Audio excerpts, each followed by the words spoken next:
اگر شیعہ حکومت ہونی چاہیے تو کس طرز پہ ہونی چاہیے، اور اس کے لیے کون کون ہمارا لیڈر اس ہوگا، کے اس کو دیکھیں کیسے ہم حکومت کا کانسیپٹ اسلام میں نہیں ہے، امامت ہے، ٹھیک ہے نا۔ امامت کے علاوہ ہمارے پاس کوئی ایسے اسلامک بکس میں اہل بیت علیہ السلام کی تعلیمات میں کسی کو حکومت کرنے کا حق نہیں ہے کہ کوئی حکومت کرے امام کے علاوہ، جی ہاں، ٹھیک ہے نا۔ تو تو سر اگر تو یہ جو سر آپ شیعہ حکومت تو کرتے ہیں، شیعہ آج سے بہت سارے شیعہ، نادر خان جو آیا تھا، نادر افشار، اس نے حکومت کیا، اس نے ہندوستان فتح کیا، وہ محمد شاہ رنگیلا کے ساتھ جنگ کیا تھا نا 1738 میں، ہندوستان وہ فتح کیا تھا محمد شاہ رنگیلا، مغل بادشاہ کو اس نے گرفتار کیا تھا، دہلی آیا تھا، دہلی سے اس نے 600 جتنے مغل خزانات میں سونا و چاندی تھا سب اس نے اٹھا کے سب ایران لے کے گیا تھا، 600 سے زیادہ اونٹوں پہ سوار کیا تھا، سب سونا چاندی لے کے گیا تھا۔ اچھا وہ بھی شیعہ تھا، شیعوں نے تو بہت حکومت کی، ہمیشہ حکومت کیا سر ہاں، اگر کسی شیعہ لیکن کی یہ اہل حکومت ہونی بیت علیہ چاہیے السلام کی جانب سے کوئی انسٹرکشن نہیں ہے کہ کوئی شیعہ کو حکومت تو کرنے کا حق ہے۔ اس وقت اگر حکومت ہوگی، اگر کوئی شیعہ ہو ہاں، تو وہ ظالم کیسے، ہوگا، وہ ظالم مطلب ہوگا، وہ یا جنرل یحییٰ خان کی طرح ہوگا، ٹھیک ہے نا، جنرل یحییٰ خان کی طرح ہوگا، ٹھیک علی خامنئی کی طرح ہوگا، رضا شاہ کی طرح ہوگا، خمینی صاحب کی طرح ہوگا۔ یہ لوگ دیکھیں، یہ سب کہتے ہیں کم اچھے ہیں، دنیا میں کوئی بادشاہ نہیں کہتا، کوئی حاکم نہیں کہتا کہ میں فاسق ہوں، میں فاجر ہوں، میں ظالم ہوں۔ اور جو دینی حکومت نہ بھی ہو نا، سیکولر بھی رولر ہو، وہ بھی کہتا ہے کہ میں مذہب کا احترام کرتا ہوں، میں بڑا مذہب کا میں خدمت کرتا ہوں، ٹھیک ہے نا۔ سر ایک اور چیز ہے، آپ اگر سوویت شیعہ یونین کے حکومت اجازت آپ سن لیں، سوویت یونین کے زمانے میں جب کمیونسٹ کی حکومت تھی سوویت یونین میں، اس زمانے میں بھی اب اگر آپ چلیں تو 70s میں 80s میں اگر آپ تاریخ میں پڑھیں تو وہ مسلمانوں، وہ بہت تبلیغ کرتے تھے کہ ہم اسلام کی عزت کرتے ہیں، اور دیکھ سوویت وہاں اس زمانے میں ڈاکیومنٹریز بنتے تھے اور دکھاتے تھے کہ بھائی دیکھو سوویت یونین میں ہم اسلام کو ہم نے کس طرح آزادی دی ہے، یہاں مساجد ہیں، مسلمان نماز پڑھتے ہیں، اور ہم دین اسلام کی خدمت کرتے ہیں۔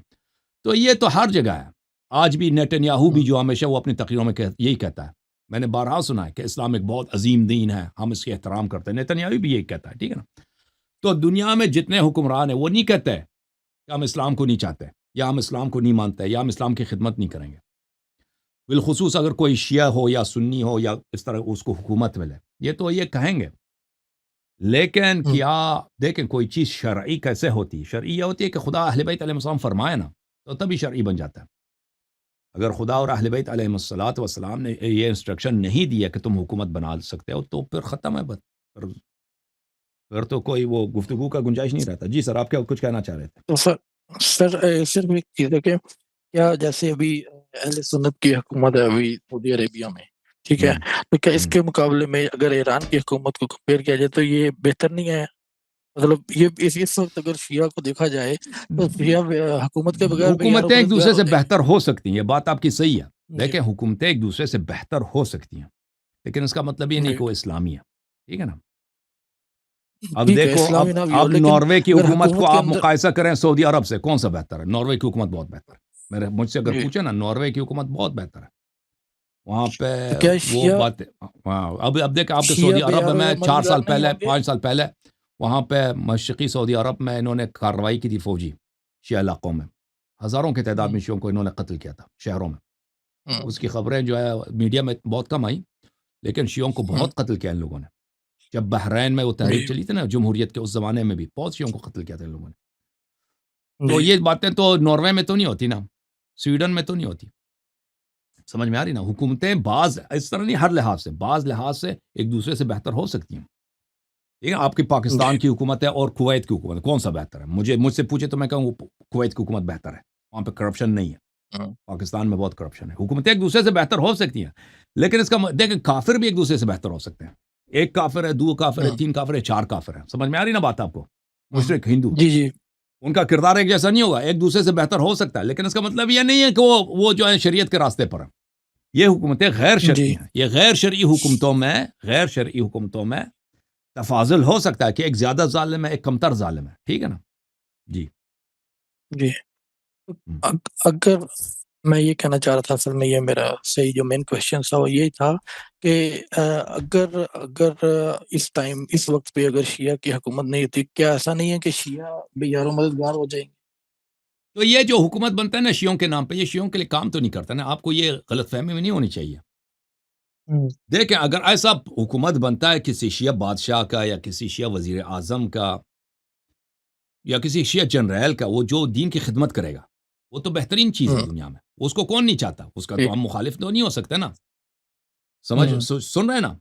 جی جی جی دنیا سن میں رہا ایسے بادشاہ آئے ہیں تاریخ میں جنہوں نے دین کی خدمت کی ہے، شیعہ مذہب کی خدمت کی. اللہ ان کو رحمت کرے، ہوں، اللہ جی ان کو رحمت کرے. ٹھیک ہے نا؟ جو ان کی حکومت صحیح ہے، شرعی نہیں تھی لیکن انہوں نے دین کی خدمت کیا. علماء کی بات سنی، علماء کی مشورے سنے، دین کی خدمت کیا. کہ مدارس بنائے، مساجد صحیح بنائے، مامبرگاہیں بنائے، آزاداری کو فروغ دیا ہے. ہندوستان میں ایسے بادشاہ گزرے نا. یہ تو ہے، لیکن صحیح اس کا مطلب یہ نہیں ہے کہ جو بھی تشیع کے نام پہ حکومت بناتا ہے وہ حتماً دین کی خدمت کرے گا. جو بھی شیعہ ہوگا وہ دین کی خدمت کرے گا، ایسا نہیں ہے. وہ آپ کو کیس بائی کیس دیکھنا ہوگا بھائی. یہ شخص جو آیا کہ شیعہ ہے، شیعہ ایسے بہت ہے جو دین کو تباہ کر لیتے ہیں بھائی. وہ دین کے لیے مضر ہوتے ہیں، ان سے کافر بہتر ہوتا ہے. سن رہے ہیں نا؟ جی جی یہ کوئی ضروری نہیں ہے، یہ کوئی ضروری نہیں ہے کہ ایک شخص اگر وہ مولوی ہے وہ آ جاتا ہے. مثلا ایران کی حکومت ہے، ایران کی حکومت بالکل کبھی یہ اس کا ہدف یہ نہیں رہا، اس کا کمپین، اس کا مشن یہ نہیں رہا کہ شیعہ مذہب کو پروموٹ کرے. ان کا مقصد، ان کے اور مقاصد ہیں وہ ایرانی حکومت کے. وہ کیا چاہتے ہیں؟ ایک حد تک وہ نہایت نیشنلسٹ ہیں، وہ ایران کی سپرمیسی چاہتے ہیں. پھر وہ جو ہیں وہ چاہتے ہیں عالم اسلام میں چاہے شیعہ مذہب کو قربان بھی ہو جائے. ان کی اپنی جو امامت ہے وہ عالم اسلام پہ حاوی ہو جائے. وہ شیعہ مذہب کو قربان کرنے کے لیے کوئی مذائقہ نہیں کرتے. اور ان کا ہدف یہ نہیں ہے کہ شیعہ حضرات جو دنیا میں رہتے ہیں ان کو پروٹیکشن ملے، یہ تعلیم میں آگے بڑھیں، یہ اقتصاد میں آگے بڑھیں، یہ فائنانس. یہ بالکل یہ ہدف نہیں ہے حکومت ایران کا، فعلاً جو حکومت ایران ہے. ٹھیک ہے نا؟ لیکن ایران میں پہلے زمانوں میں ایسے بادشاہ گزرے ہیں جنہوں نے دین کی خدمت کیا. ٹھیک ہے نا؟ تو ایسے بادشاہ ہوں تو الحمدللہ ہم ان کے لیے دعا کریں گے، واقعا وہ اچھا کام کر رہا ہے. لیکن اگر کوئی نہیں ہے تو ہمیں خوش فہمی میں مبتلا نہیں ہونا چاہیے کہ جو بھی شیعہ آئے گا وہ آتمن اچھا ہوگا. اس طرح کوئی ضروری نہیں ہے. سن رہے ہیں نا؟ صحیح جی ٹھیک ہے. Okay, thank you sir. ہو سکتا ہے کہ ایک شخص آ جائے حکومت کرے، وہ خود کافر ہو، اس کا ضرر کم ہو دین کے لیے شیعہ کے مقابلے میں. یہ بالکل ممکن ہے. ایک شخص اگر آتا ہے شیعوں سے دشمنی ہی نہیں، جیسے مغل بادشاہ آتے تھے نا، یعنی میں ہندوستان کے مغل بادشاہ کی بات نہیں کر رہا ہوں. جو مغل تھے، جو ہلاکو خان وغیرہ تھے، وہ مسلمان بھی نہیں تھے، لیکن انہوں نے شیعوں کے لیے وہ بہت ان کی حکومت فائدہ مند رہی ہے، کیونکہ انہوں نے بنی عباس کو ختم کیا ہے، بنی عباس کو پار پھینک دیا ہے. ٹھیک ہے نا؟